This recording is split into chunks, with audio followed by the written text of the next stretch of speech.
UEFA gave us an insane random UCL draw, and let's take a look at Barca's opponents. So, Barca have gotten PSG, which will be played at home. I'm not sure if that's going to be a Camp Nou, Montjuic, Johan Cruyff Arena. I don't know what this is going to be. Barca have to figure that out because PSG at home is a serious tie. Frankfurt away, Olympiacos at home, I'm pretty sure.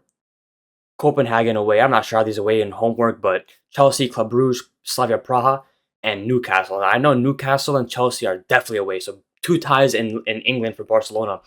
And look, these are some no joke teams.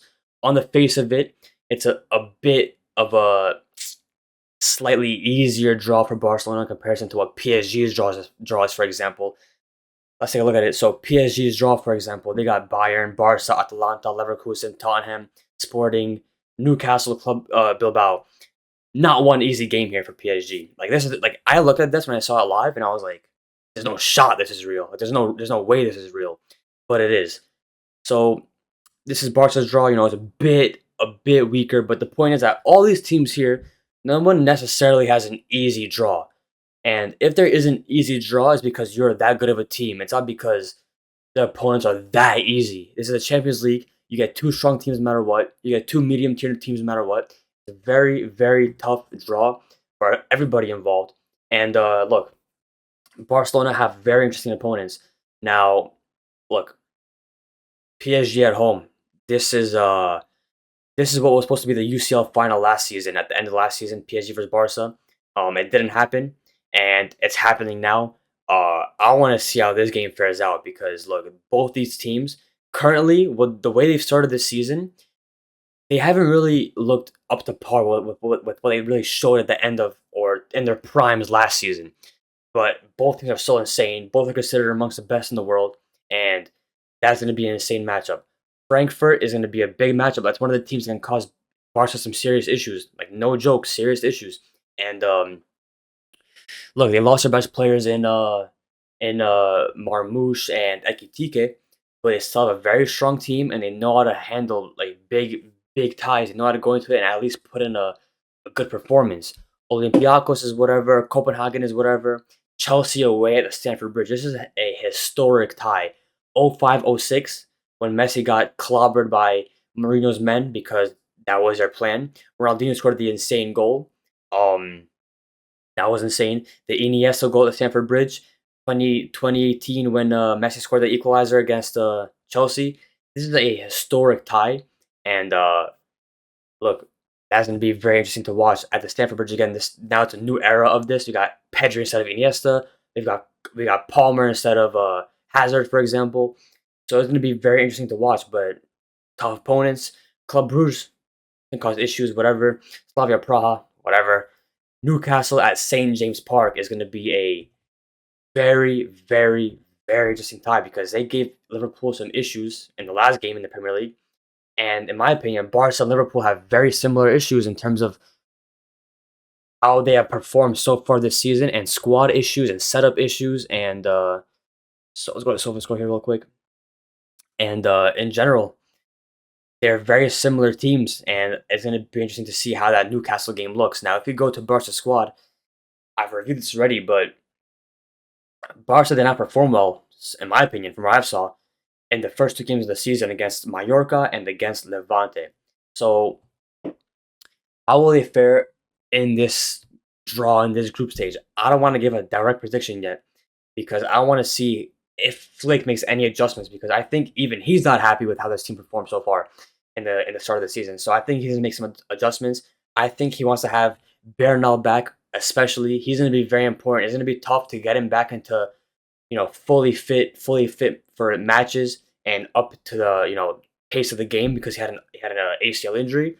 But he's gonna be a very important player for the future, and I want to see how fast he gets back and into the team because his profile is immense. And if any team needs it right now, it's Barcelona. Especially midfield wise. You take a look at this matchup, for example. Look at Barca versus Chelsea. Barca's midfield currently is essentially just Pedri and players around him. Pedri is hyper hard carrying this midfield, and if or when he's not there, it's a joke. It's literally a joke. So when you put that up against Chelsea's midfield, which is very strong, Enzo and Caicedo are no joke, especially the way they've looked like recently. They are very strong. Their setup is very strong. For example, they have Cucurella and Reece James who can tuck into that midfield, and in general, they have a very strong middle of the pitch in comparison to Barcelona. I want to see how that pans out in a game of a high caliber UCL game. Um, of course, defensively, Barca are thin. In the center back department, they are very thin. And look, there's 2 to 3, maybe 4 days of the transfer window left. They need to figure out something fast because this is a very thin back line. And you look at PSG, for example, a team that is well balanced overall, a very strong attack, a very strong midfield, a very strong defense. They, even though they haven't performed as well as they have last season, they are very, very, very well oiled, very well balanced. They're a drill team mentality wise, and look, it's just they know what they want to go to the game for in Barcelona with, and how they wanted to carry out Enrique's tactics. And you look at their defense, for example. I think Barca's attack are going to have it much harder against PSG's midfield and defense than PSG's attack is going to have it against Barca's midfield and defense. So it's going to be very interesting to see how this looks up against each other. I want to see how all these teams adjust and how they're looking form wise going into these ties, because I think the UCL game started in about 3 weeks around. So we'll see how that looks like. But look, in the meantime, all these teams, not just in this Barca draw, all the teams in general here have about 3 weeks to adjust whatever they want to adjust, because all these teams have issues. Like Man City have issues, Madrid have issues, PSG have issues. Um, the only team I've seen so far that is looking insane is Bayern Munich, and they're looking like ridiculously insane.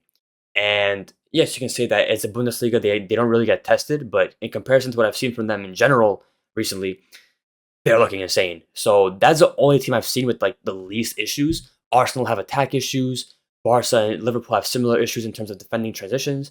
PSG have not looked up to par in general compared to last season. So these teams have about 2 to 3 weeks to rectify what they want to rectify, and we'll see how they look like against each other in the competition. So yeah, look, a very interesting draw we had today. And we'll see how it looks. I think Barca should be getting top 8 if they want to be a serious contender for this tournament. I want to see how it looks like in general. How they fare against the big teams in general, because especially for Barcelona, they have not played against an English team away in a very long time in the UCL, especially the knockout stage. Like literally since the 18-19 season, it hasn't happened when they faced Liverpool and Manchester United with Messi carrying the team. Since then, there's just been no English opponents away. So I want to see how that looks, and I want to see how it looks, especially against PSG, because both teams now have reached another level since the last time they played in 2024. So we'll see how that looks, and we'll see how Barca does. But if they want to start looking better, they need to have a good performance against Rayo Vallecano this weekend away, a no joke opponent, and Barca have to figure out some stuff because they have not looked good so far against Mallorca and Levante. So we'll see how they fare, and we'll see how they do in this UCL group stage.